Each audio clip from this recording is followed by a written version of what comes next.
Good day, viewers, and welcome to today's Sports Wrap Show. I'm your host, Brian Munango, unpacking the latest sports news. Without wasting any more time, let's get into today's hit list. Well, the Brave Gladiators are scheduled to take on Equatorial Guinea in Thursday's African Olympic qualifier clash in Johannesburg, South Africa. Millicent Hikaum and Anushka Gordon, who ply the trade in Atletica Capital FC in the United States of America, spoke about their chances as well as their experience with their respective club. Let's have a listen to that. Hi, my name is Anushka Gordon. Hello, my name is Millicent Hikaum. And we play for Capital FC Atletica in the United States. We just finished our inaugural season in the USLW, which is also equivalent to men's first division. Okay, Millicent, when did you move to the States? I moved on the 4th of May over to go join the team, yeah. How is the transition being from playing local football to international exposure? Like I was a regular player at Tura Magic, and I was comfortable playing with my team because we were groomed together. But now I have to fit in, and I had 4 games to play. 2 I started, 1 I played long, and the other one I didn't really get time. Yeah, and I also got injured, and that's what makes it difficult for me to fit in the team. Yeah. The team it plays in the first division, right? Yes, pre-professional. Okay, log standing wise, the league completed or the season ended. Yes. Where did you guys end? So our team really struggled. This was our first year in this league. So in the States, they're trying to bridge the gap, because the women's side don't have first division, so they were trying it out, seeing just how we'd fit into that, because Salem is a very small community, very small town, but we did okay. The scores and the standing, our team finished in last place, if I'm not mistaken. We won 1 game, I think tied 1 or 2, and we lost the rest. But the score was honestly not a reflection of how the team is. We have a very talented squad. We just had a very difficult time to gel together because of just the duration of the league. It's a summer league, and so the USA is honest. It's trying to just create also first division soccer for women, so that it creates pathway for women to also, because it's difficult for people to go professional in the States. But team did struggle with scoring goals and all that, but as the season went on, we really honestly we started to play really well together, and it's unfortunate that we finished in last place. How many teams are in the league? In the league, so there's over 100 teams. It's divided into divisions. So you have the Pacific Northwest, you have the Middle East, you have all those kinds of things, and then either the first team or the top 2 teams make it to playoffs to go play against the best teams from the other divisions, and then whoever progresses from there wins the league. That's the setup. Okay, now we are back here in SA, Yay. representing the country. How does that feel like? I'm happy to be here to see the regular faces, my teammates, my previous teammates, and I know that we will do good. Like combination wise, we know each other, so yeah. Being called up is always an honor, and I'm happy to be here, and I'm thankful for Coach Polis, for believing in me and calling me back up to represent the nation. And I think just all of us, we're really excited and we're happy to just bring pride to the country and just prove that we can compete with the best, and that's what we're excited. Can't wait. Okay, we're playing Guinea for the first time. Yes. What are you looking forward to? Not knowing anything about Guinea, that's actually what makes it exciting, because we get to focus on our strengths and not focus on the opponent. So we get to focus on what we want to bring to the table, yeah, we're excited. We're excited. I don't know. Well, in today's COSAFA Cup fixtures, Namibia versus Botswana. Namibia will take on Botswana in their attempt to get through the group stage. That game takes place at 6, and South Africa will take on Eswatini in the hopes to also continue the good form after they just won their previous game against Botswana.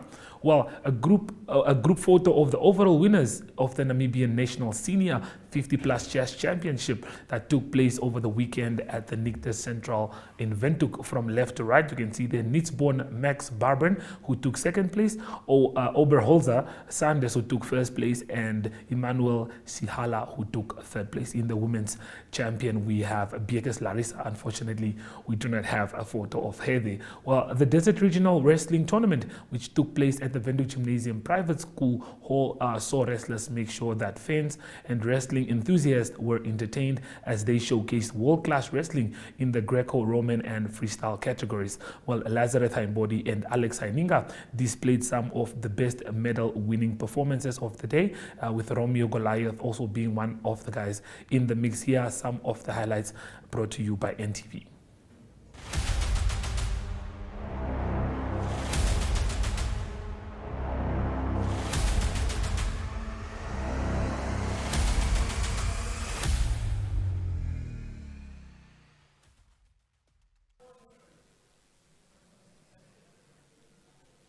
I think now they're gonna change the refs because they're also analyzing the referees because they are, and I think the next wrestler coming up is OG. He's been long in the game. Devin Bernard. He's representing the After School Center Wrestling Club. He's also my training partner, and I'm excited to see with whom he's wrestling with. You can see that he is really indeed a seasoned wrestler there. Muscles and everything showing that this man is going to be a force to be reckoned with. And there is his opponent there in blue, looking quite nervous. Yeah, he is from Kietman's Wrestling Club. He is also new in wrestling, but he is one of the potentials. He's very young, but he's very strong. And I believe that his future is very bright. And competing against well-versed and experienced wrestlers like Devin Bernard, it will only do good to him. Yes, picking up that experience, and that is what such tournaments are about, just to create that talent and development and to make sure it is Bernard versus Zacchaeus. Bernard in red, Zacchaeus in blue. 6 minutes of intriguing wrestling we are awaiting here.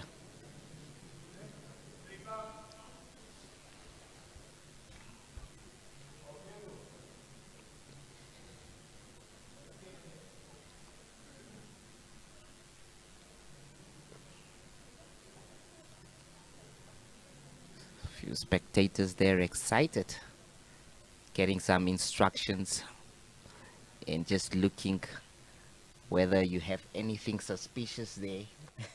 Yeah, also the referees need to check your body if there's any oil or slippery substances that you, or also substances that can also like affect your opponent's eyes. So they check safety and all those things.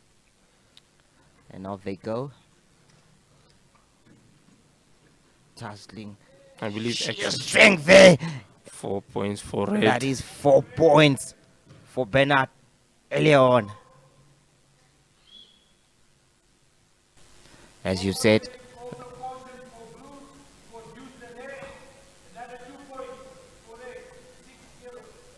wow.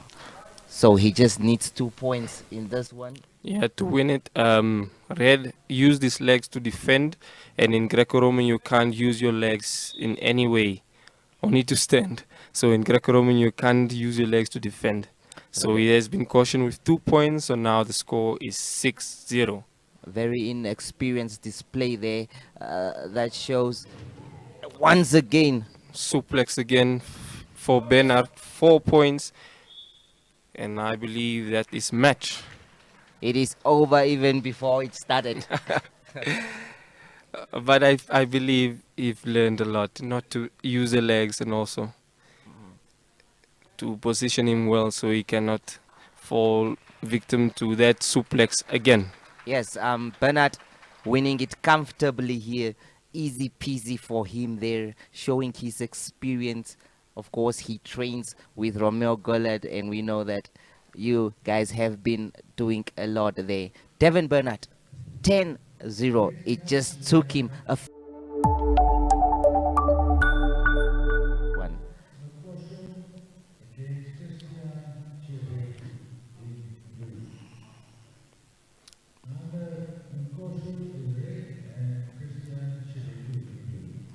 It will be the Dokosho and Shivuti in this one.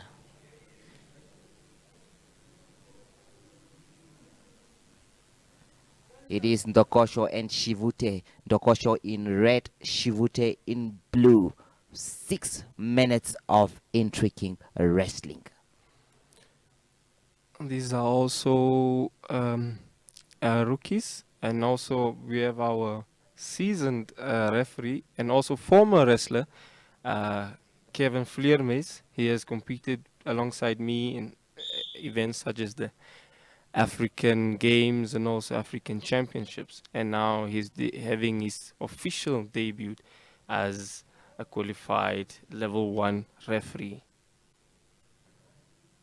2 points for red as he did underhook, a duck under, and now he's trying to do a turca, is a Spanish word for like hip throw from the bottom. 4 points for red. Wow. 2 points for red again, 2 points again. That's game. It is game. This was once again a very determined Ndokosho there, making sure that Shivute doesn't see daylight. Yeah, and just like that, the match can be over in so few seconds. Yes. Okay, well, the spotlight is up next, right after we visit the marketplace.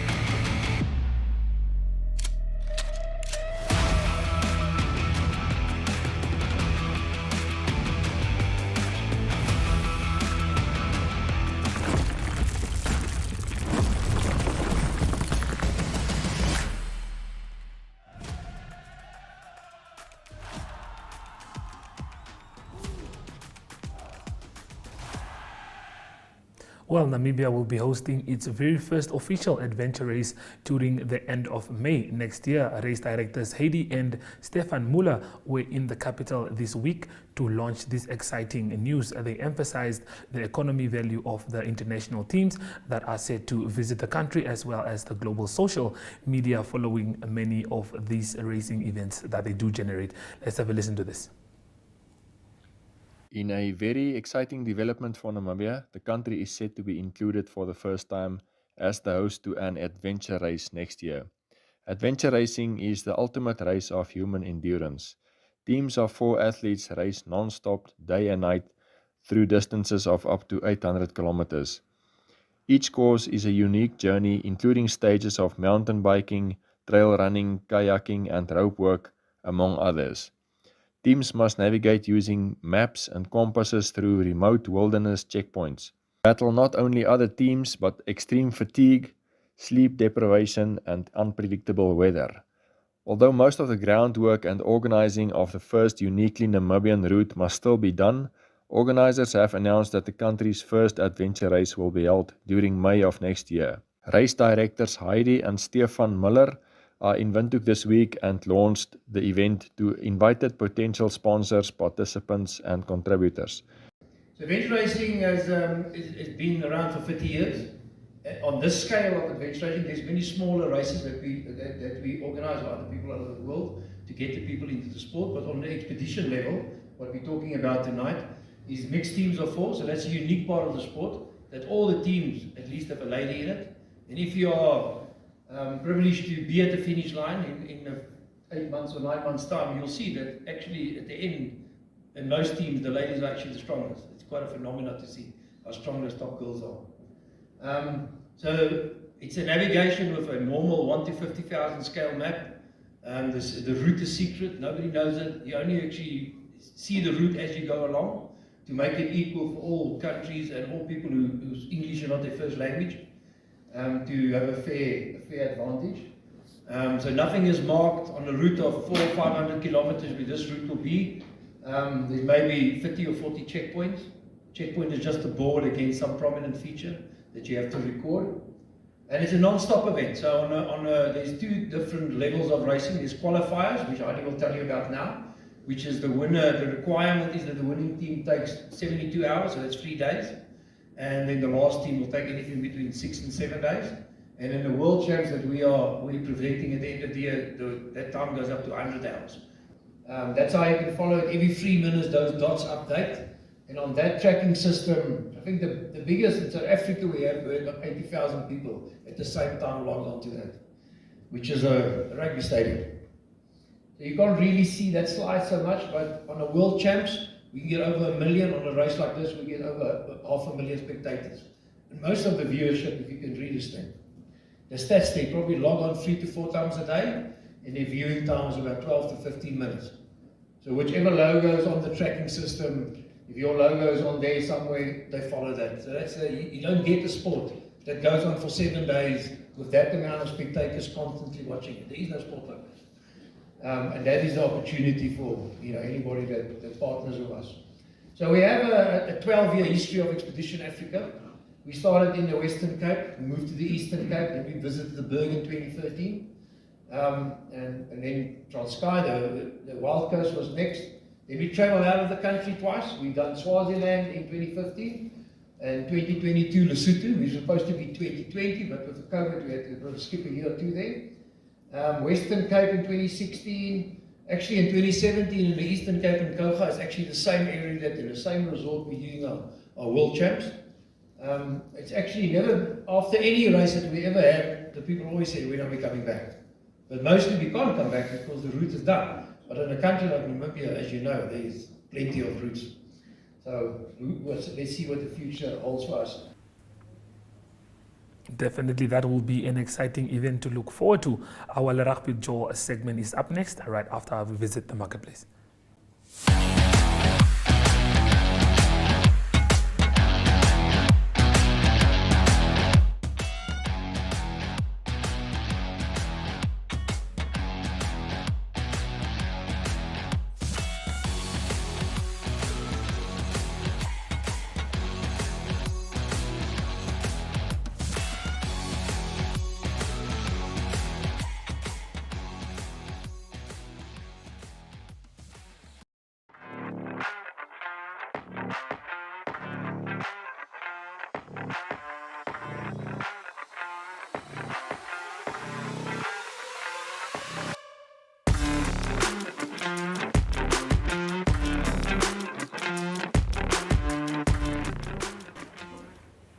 Well, the South African squad for the World Cup has officially been announced that will take on the All Blacks. That is, let's take a look at that squad list there. As you can see from the top, Eben Etzebeth will be captaining this side in Auckland as expected, as the Boks look to take another step forward in their quest to gain momentum ahead of the Rugby World Cup later this year.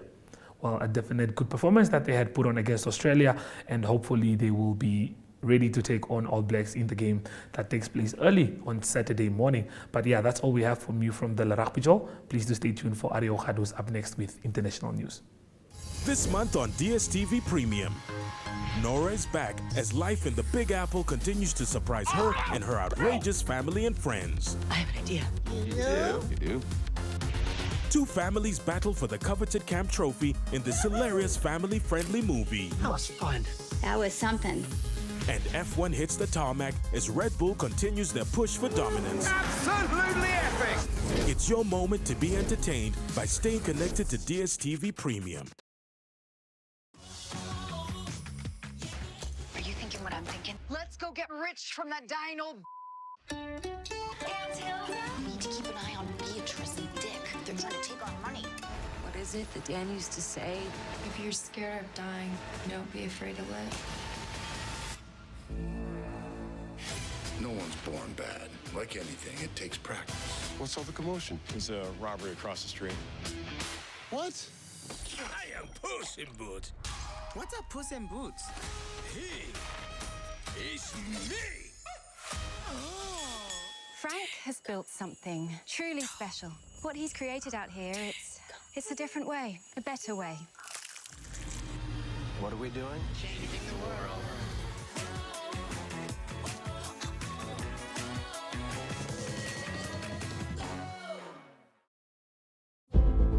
It takes heart and all the soul.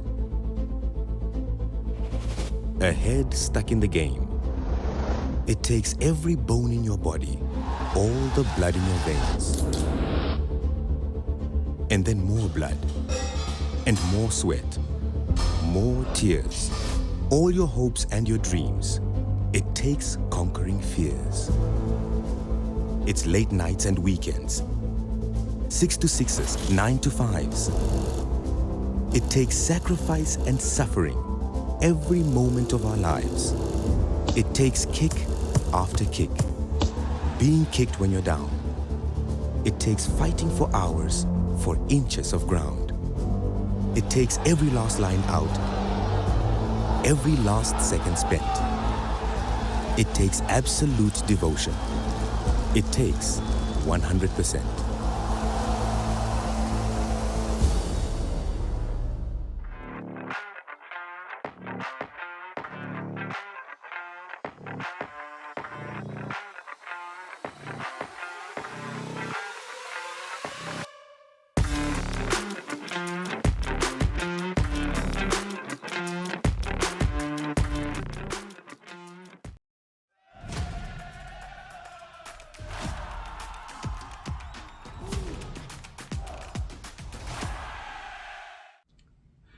Good day everyone, time for international sports news and starting off with Wimbledon, exciting Wimbledon that continues in London, and it is week 2, almost time for the finals being played on Saturday for the women and on Sunday for the men. Big results in the men's division, and it is a number 1 seed Carlos Alcaraz. He's through to the quarterfinals. He had a tough game against Matteo Berrettini of Italy, but came through after losing the first set, and he won it in 4 sets against Berrettini. He will now face Holger Rune. He's the number 6 seed, so it will be a tough quarterfinal for Carlos Alcaraz. 2 of the young players making progress in the world of tennis. It is Holger Rune that beat Grigor Dimitrov, and that was also in 4 sets. The score there 3-6, 7-6, 7-6 and 6-3. Also a big surprise, or a surprise in this round of 16, it is Christopher Eubanks of the United States. He beat the number 5 seed, that is Stefanos Tsitsipas. It was a tough game, it was 5 sets, and it was Christopher Eubanks that won the 5th set by 6 games to 4. In the women's division, it is Ons Jabeur of Tunisia still doing well. She had a very comfortable win in the 4th round, and that was against Petra Kvitova. The score there 6-love and 6-3. That now mean that she will play again against Elena Rybakina. That's the 4th seed. I say again because they played in the final of 2022, and then it was Elena Rybakina that won the title last year. So it's a repeat of the final of last year. It is Ons Jabeur against Elena Rybakina in the quarterfinal of the women. Also Aryna Sabalenka, she's number 2 seed, safely through, and she will play number 25 seed Madison Keys, and also Iga Swiatek, the number 1 seed, also still in the tournament, also through to the quarterfinals. In cycling news, it was a rest day on Monday for the Tour de France, a well-earned rest day after 9 stages, and it is stage 10 that will continue on Tuesday, and that will be from Volcano to Isemu, and that is going to be 167.5 kilometers. Quite hilly is a description of stage 10, and at the moment it's a 2-horse race, so to speak, and the 2 cyclists that seem to be the favorites to win it. It's the defending champion Jonas Vingegaard being chased by a 2-time winner Tadej Pogačar. At the moment it is Jonas Vingegaard leading, but only 17 seconds behind him is Tadej Pogačar in 2nd position on the overall classifications. In 3rd position it is Jay Hindley of Australia, but he is 2 minutes and 40 seconds behind the 2 leaders. Moving on in international sports news to soccer news, and it's Arsenal that continue to make progress to sign two very important players for their next season, the 2023-2024 season. Arsenal finished second in the English Premier League and tried to challenge Manchester City for the title in the next season. It's confirmed that West Ham are making progress in the contracts for Declan Rice to go over to Arsenal, and it's a possibility that Declan Rice might even join the Arsenal team on Sunday when they depart for the USA for a training camp. And the amount of money that Arsenal will pay for Declan Rice to West Ham is £105 million. Also, there's good news for Arsenal in that it was Jurriën Timber. He is from Ajax Amsterdam. He's also a international player from the Netherlands. He passed his fitness test, so he will also join Arsenal. That is on a reported £40 million deal, and he might even play Nuremberg on Thursday. To close off today's international sports news, it is golf news, and this week it is the Scottish Open, the Genesis Scottish Open, that will start. It's the final preparation for all golfers. That is before the British Open starts next week. The British Open will be from the 20th to the 23rd. That is one of the majors of the men's golf calendar, and it will be played at the Royal Liverpool Golf Club. Defending champion in the tournament is Cameron Smith. It was quite a controversial win last year. Controversial because he is part of the Live Golf Initiative. That's a breakaway golf league. It's Cameron Smith that showed a good form the last weekend. He won the Live Golf London edition. So he's got good form going into the Scottish Open and also good form going into next week to defend his title at the Royal Liverpool Golf Club. That's international sports news for today. Hope you have a great sports day, and we talk again internationally.